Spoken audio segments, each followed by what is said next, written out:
नमस्कार, स्वागत है आप सभी का हिस्ट्री चैनल में। मैं रवि कुलरिया राजस्थान से। आज के इस वीडियो में मैं रिव्यू करूंगा लक्ष्य की ओर से आने वाली एसएसटी सब्जेक्ट की इस किताब का, जो कि तृतीय श्रेणी अध्यापक भर्ती परीक्षा के लिए है। जैसा कि लक्ष्य की ओर से पार्ट 1 आया हुआ था, जिसमें आपका राजस्थान का सामान्य ज्ञान जो था, आपकी राजस्थान का इतिहास, कला, संस्कृति, भूगोल वगैरह के लिए था। उसके बाद में इन्होंने ये दूसरा भाग निकाला है, जिसमें आपका विद्यालय विषय है, आपकी शिक्षण विधियां हैं, और इसके अलावा जो सूचना तकनीकी और मनोविज्ञान का पार्ट जो अंत में दिया गया है वो इसके अंदर है। तो लेवल 2 के लिए ये किताब आती है। बात करेंगे इस वीडियो में किस प्रकार की ये किताब है, क्या कुछ इसके अंदर दिया गया है। तो ये किताब है लक्ष्य की, लगभग पौने 700 पेज की किताब है, जिसके अंदर आपको सामाजिक अध्ययन, शिक्षण विधियां और शिक्षा मनोविज्ञान और सूचना तकनीकी ये चीज़ें मिलती हैं।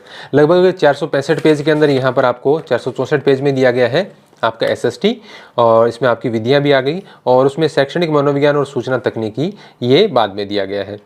तो ये 207 पेज में आपको शैक्षणिक मनोविज्ञान यानी साइकोलॉजी और आईटी यहाँ पर आपका दिया गया है। और ये टॉपिक देखिए, शुरुआत में आपके यहाँ से यहाँ तक के आपको मिल जाएंगे पॉलिटी के, उसके बाद में ये आपके ज्योग्राफी के हैं, फिर हिस्ट्री के हैं, फिर अर्थव्यवस्था के प्रमुख क्षेत्र से आगे यहाँ तक आपके सारे इकोनॉमिक्स के हैं। फिर उसके बाद में ये एसएसटी की शिक्षण विधियां आ गई, फिर शैक्षिक मनोविज्ञान और सूचना तकनीकी।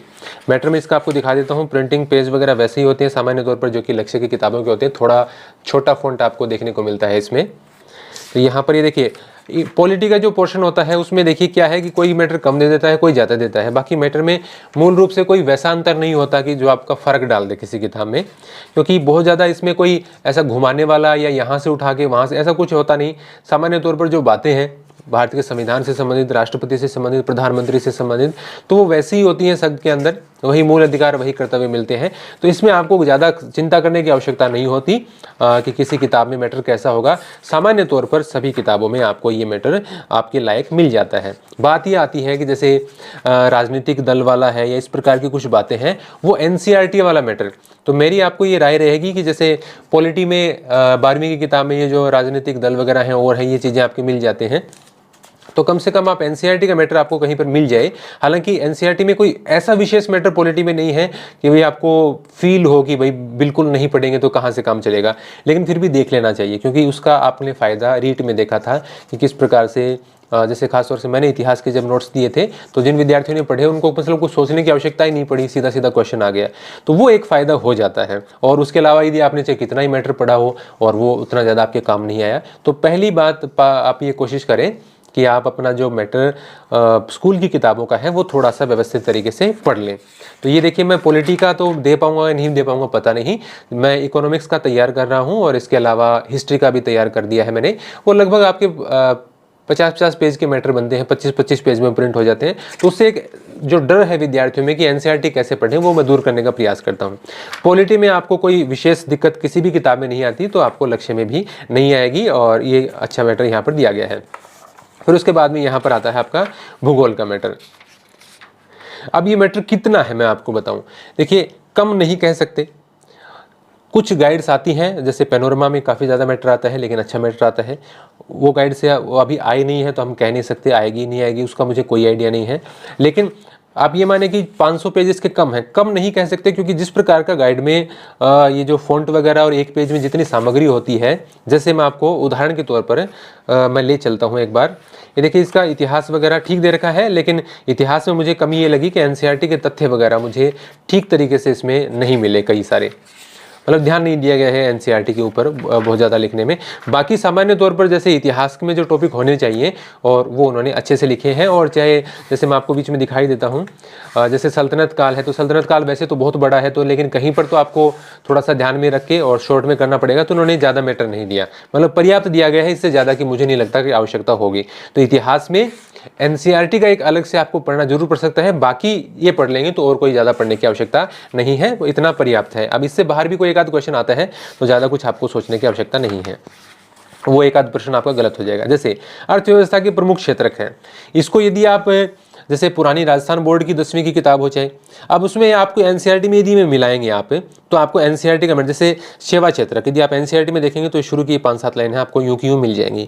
द्वितीय क्षेत्र का आप पढ़ेंगे, प्राथमिक क्षेत्र पढ़ेंगे, तृतीय क्षेत्र का आप पढ़ेंगे, कुछ भी पढ़ेंगे, और चाहे इन क्षेत्रों से संबंधित मतलब क्या बदलाव आया है तो उससे संबंधित भी यहाँ टॉपिक होगा शायद, तो वो भी इसके अंदर एनसीईआरटी से लिया गया है। अब मुझे ये नहीं पता कि इन्होंने एनसीईआरटी से ही लिया है, क्योंकि राजस्थान बोर्ड में भी जो पहले किताब चलती थी 2019-20 में, उसमें भी ये टॉपिक हैं जो अर्थव्यवस्था वाले हैं, वो सामान्य तौर पर उसमें लगभग मैटर है वो एनसीईआरटी से ही लिया गया था राजस्थान बोर्ड में। मतलब वही बातें एनसीईआरटी से राजस्थान बोर्ड की किताबों में लिखी हुई थी जो टॉपिक सेम थे।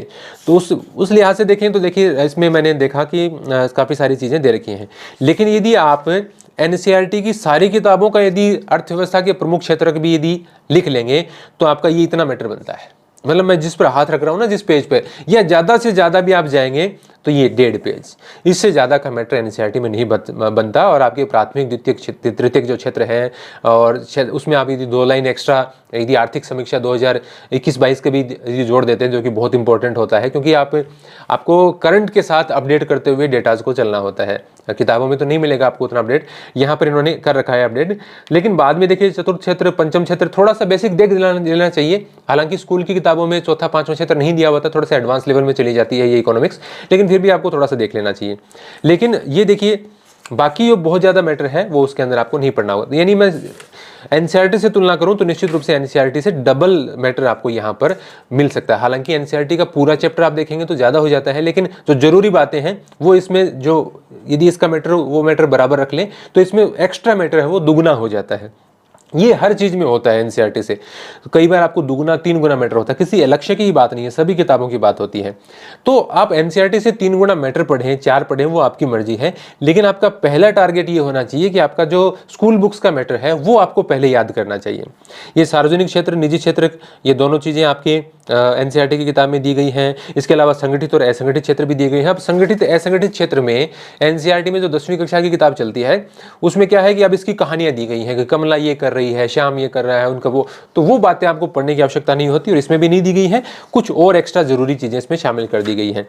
तो यहाँ पर ये टॉपिक इस प्रकार से, ये देखिए ब्रिटिश शासन की नीतियां और उसके प्रभाव। अब आप औपनिवेशिक काल में भारतीय अर्थव्यवस्था को देखेंगे तो इसका आपको एक चैप्टर मिलता है 11वीं कक्षा में, पहला ही चैप्टर है शायद।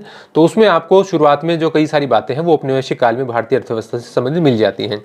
तो वो यहाँ पर आपको ठीक ठीक मिल जाती हैं। और ये भू राजस्व प्रथाएं, अब देखिए भू राजस्व प्रथाएं आप ढूंढोगे आपको कहीं नहीं मिलेंगी, इतिहास की किताब में मिलेंगी, इकोनॉमी में नहीं मिलेंगी। लेकिन एक किताब चलती है आज़ादी के बाद का स्वर्णिम भारत, एक पार्ट 1 11वीं में चलता है, पार्ट 2 12वीं में चलता है। तो उसका जो पहला पार्ट है आज़ादी के बाद का स्वर्णिम भारत, उसमें एक चैप्टर है, पहला चैप्टर, तो उसमें ब्रिटिश शासन का भारतीय अर्थव्यवस्था पर प्रभाव से संबंधित है। तो उसमें जो दादाभाई नौरोजी का धन निष्कासन का सिद्धांत है, उन्होंने क्या बात कही, जो गरीबी मापन के आंकड़े उस समय के हुए, या फिर जो महालवाड़ी या जो आपकी रैयतवाड़ी या जो इस प्रकार की व्यवस्थाएं हैं, जमींदारी हो, तो ये जो बातें हैं वो उसके अंदर दी गई हैं। तो मैंने भी पढ़ते समय, अभी जब मैं नोट्स बना रहा था तो मैंने उस किताब में भी देखा कि यहाँ भी एक, क्योंकि मैंने पढ़ाई हुई थी मेरी 11th में तो मुझे याद था ये धन निष्कासन का सिद्धांत है, ये आपको एनसीईआरटी में अलग से मिलता है। तो उसका यदि कंसाइज रूप से यदि आप मैटर खुद भी बना लेंगे तो इस जो कोई भी गाइड होगी उसका लगभग 1/3 मैटर बनता है। तो उस पर आप ज्यादा फोकस करें, बाद में इसको पढ़ने की कोशिश करें, ठीक है। उदारीकरण, निजीकरण, वैश्वीकरण ये आपको सीधा तौर पर मिल जाता है किताब में, एनसीईआरटी में भी है, पुरानी राजस्थान बोर्ड में भी दिया गया है और इसमें भी। तो इसमें लगभग आपको एनसीईआरटी का मैटर, मैं कहूँगा कि अर्थव्यवस्था वाला पार्ट है, इसमें ठीक तरीके से लगभग इसमें दिया हुआ मिल जाता है। बस ये नहीं पता चलता कि भी कौन सा एनसीईआरटी का है कौन सा नहीं है, लेकिन है, ये बात मुझे माननी पड़ेगी। फिर इसके अलावा जैसे मैंने एक दिन बताया था आपको कि अर्थव्यवस्था में कौन सा चैप्टर आपको पढ़ना है, तो उसमें कुछ और भी चीज़ें मिली। जैसे 12वीं क्लास में बिजनेस स्टडीज़ की किताब चलती हैं 2, ऐसे ही एक 11वीं में चलती है। तो वहाँ पर एक विदेशी व्यापार से संबंधित है, उसमें आपको WTO का टॉपिक मिल जाता है। फिर इसके अलावा वहाँ पर एक उपभोक्ता मामले का एक तो आपको नीचे की कक्षाओं में मिल जाता है, और एक शायद 11वीं में है या 12वीं में भी है उपभोक्ता अधिकार का। हालांकि वो थोड़ा ज़्यादा डीप है, उसमें थोड़ा सा शॉर्ट करके मैं नोट्स में देने की कोशिश करूँगा। बाकी लगभग इसमें अर्थव्यवस्था का मैटर मैं ये मानता हूं कि इसका पढ़ लिया है तो कोई बहुत ज़्यादा आपको एक्स्ट्रा पढ़ने की आवश्यकता नहीं है, पर्याप्त रूप से इसमें अंदर आपको चीज़ें दी गई हैं। हालांकि ये जो कुछ आंकड़े हैं ये थोड़े ज़्यादा हो जाते हैं, जिसको या मतलब ज़्यादा भले ही हो, कम नहीं है मैटर। तो ये इसका अर्थव्यवस्था बहुत अच्छी दे रखी है। और आपका ये देखो, ये है ना, ये कुछ आपको मानव विकास में, राष्ट्रीय विकास में इतने ज़्यादा डीप जाने की आवश्यकता नहीं है।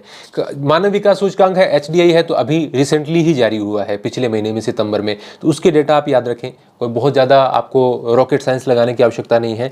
बाकी जो बेसिक चीज़ें हैं वो आप एनसीईआरटी से कवर कर लें। तो मेरा कहने का मतलब ये है कि ये किताब अच्छी है, इसकी सहायता लें, लेकिन इसको अक्षरशः रटने की कोशिश न करें। अक्षरशः यदि आप रटने की कोशिश करेंगे तो कभी भी आप सफल नहीं हो सकते, क्योंकि इतना ज़्यादा मैटर आपके दिमाग में नहीं स्टोर हो पाएगा। तो ये इसमें बढ़िया मैटर दे रखा है। राजनीति विज्ञान जैसे मैंने बताया कुछ सोचने की आवश्यकता नहीं होती, लगभग किताबों में अच्छा है, लक्ष्य में भी अच्छा है। हिस्ट्री में मैटर इसमें बहुत अच्छा दे रखा है, लेकिन आपको हिस्ट्री में एनसीईआरटी का सहारा जरूर लेना चाहिए, क्योंकि वो मतलब एसेंशियल है आपके लिए। कब एसेंशियल है? यदि रीट की तरह ही यदि पेपर बनाने के लिए यदि एनसीईआरटी की किताबों का सहारा लिया गया तो कोई भी गाइड आपके लिए कम पड़ जाएगी यदि उसमें एनसीईआरटी का मैटर नहीं हो तो आप, मैं कहूँगा, इतिहास के लिए आपको एनसीईआरटी जरूर देखनी चाहिए। अर्थव्यवस्था के लिए एनसीईआरटी इसलिए उपयोगी है क्योंकि इसमें डाटा ज़्यादा हो जाते हैं। उसका जो बेसिक पार्ट है वो मैं कहूँगा कि आप प्रिंट करेंगे तो 20, 22, 23, 25 ज़्यादातर इसमें पेज में, यानी अंडर 50 पेज में आपका मैटर वहाँ पर कंप्लीट हो जाता है। तो पहले आप उस पर फोकस करें, बाकी एडवांस फिर पढ़ सकते हैं, उतना पढ़ें। फिर उसके बाद में भूगोल वगैरह है, भूगोल इसमें अच्छा दे रखा है, और भारत का भूगोल आपको लगभग एनसीईआरटी में ठीक तरीके से मिल जाता है। हालांकि उसमें मैटर कुछ इस प्रकार से है कि छांटने में थोड़ी सी दिक्कत आती है। एनसीईआरटी की वैसे तो इतिहास में भी इसी प्रकार की समस्या है कि मैटर छांटने में थोड़ी सी दिक्कत आती है। तो यहाँ पर देखिए आपको यो पृथ्वी की गतियां, अक्षांश, देशांतर रेखाएं, लगभग आपका सारा राजस्थान से संबंधित कुछ चीज़ें आपको, राजस्थान के उद्योग वगैरह हैं वो आपको अलग से देखने पड़ेंगे, एनसीईआरटी में आपको नहीं मिलेंगे। बाकी चीज़ें आपको एनसीईआरटी में मिल जाती हैं, लेकिन मैं कहूँगा कि गाइड से भी आप जरूरी बातें इसमें जरूर देखें। कई चीज़ें क्या है, कई मैटर जैसे सल्तनत काल इतिहास में एक ऐसा टॉपिक है, यदि आप एनसीईआरटी में देखेंगे बहुत कम मैटर है उसमें। मैं ये कहूँगा कि यदि उस किताब, स्कूल की किताब से अलावा किसी ने पेपर बनाने की कोशिश की तो निश्चित रूप से उसमें से क्वेश्चन मिस हो जाएगा, क्योंकि बहुत सी बेसिक बातें उसके अंदर नहीं है ना। तो वैसे टॉपिक में आपको निश्चित रूप से एनसीईआरटी के अलावा भी देख लेना चाहिए, क्योंकि मैं स्कूल बुक्स पे कहता हूँ फोकस रखो, लेकिन हम अनुमान नहीं कर सकते कि जो कर्मचारी चयन बोर्ड है वो किस प्रकार से उसमें क्वेश्चन देने वाला है, सारे ही वो स्कूल बुक से पूछेगा या नहीं पूछेगा। तो हमारा तो दायित्व ये है कि पहले हम स्कूल बुक्स को अच्छे से पढ़ें, फिर जितना एक्स्ट्रा हम स्टोर कर पाते हैं, याद रख पाते हैं, उतना करें। फिर इसके बाद जैसे मैंने बताया आपको भूगोल हो गया इसका। फिर शैक्षणिक मनोविज्ञान और सूचना तकनीकी से पहले मैं आपको शिक्षण विधियाँ दिखा देता हूँ। ये स्वयं सहायता समूह 10वीं की किताब में मिल जाता है, राजस्थान बोर्ड वाली में, पहले वाली में। और ये देखिए यहाँ से शिक्षण विधियाँ आपकी शुरू हो गई हैं। तो शिक्षण विधियों में देखिए ये जो भी मैटर है, और इसमें एक चीज़ आपको ध्यान में रखनी होती है, आपको कहीं प्रश्न मिल जाए तो थोड़ी सी आसानी हो जाती है, क्योंकि प्रश्न करने के बाद में ही इसमें एक अच्छा तरीके से कॉन्फिडेंस आ पाता है।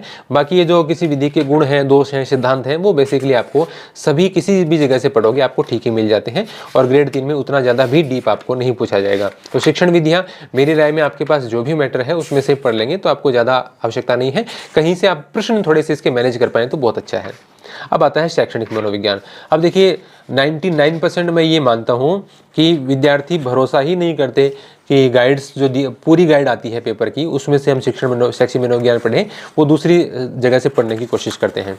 हालांकि इसमें मैंने देखा जो आपका शैक्षिक मनोविज्ञान है वो अच्छे तरीके से दे रखा है, और आप चाहें तो इसकी सहायता ले सकते हैं। नहीं तो मैंने शिक्षा मनोविज्ञान के लिए बताया था, किताबें जैसे अवनी वाली अच्छे तरीके से दी गई है, उसमें शैक्षिक परिदृश्य भी है, वो भी आप पढ़ सकते हैं। नहीं तो आप कोई और भी किताब पढ़ रहे हैं तो कम से कम आपको क्वेश्चन उसमें ज़रूर सॉल्व कर लेने चाहिए। तो इसका मैटर मैं ये नहीं कहूँगा कि बेस्ट है, लेकिन इसका मैटर ठीक है, और इससे निश्चित रूप से काम आपका चल जाता है, इतना ज़्यादा कोई आपको सोचने की आवश्यकता नहीं है। तो उससे एसएसटी के लिए किताब में कहूँगा अच्छा मैटर दे रखा है। यदि आप एनसीईआरटी के साथ इसको कंबाइन करके पढ़ते हैं तो निश्चित रूप से ये आपके लिए कारगर किताब हो सकती है। और अन्य गाइड आएंगी जैसे पैनोरमा या सिखवाल की या और आएगी, तो उसमें यदि मुझे कोई लगेगी आपके लिए बेटर तो निश्चित रूप से आप उसके साथ भी जा सकते हैं। बहुत बड़ा डिफरेंस नहीं आता, आपके पास दूसरी है या दूसरी खरीद लेते हैं तो उसमें भी आपको ज़्यादा चिंता करने की आवश्यकता नहीं है।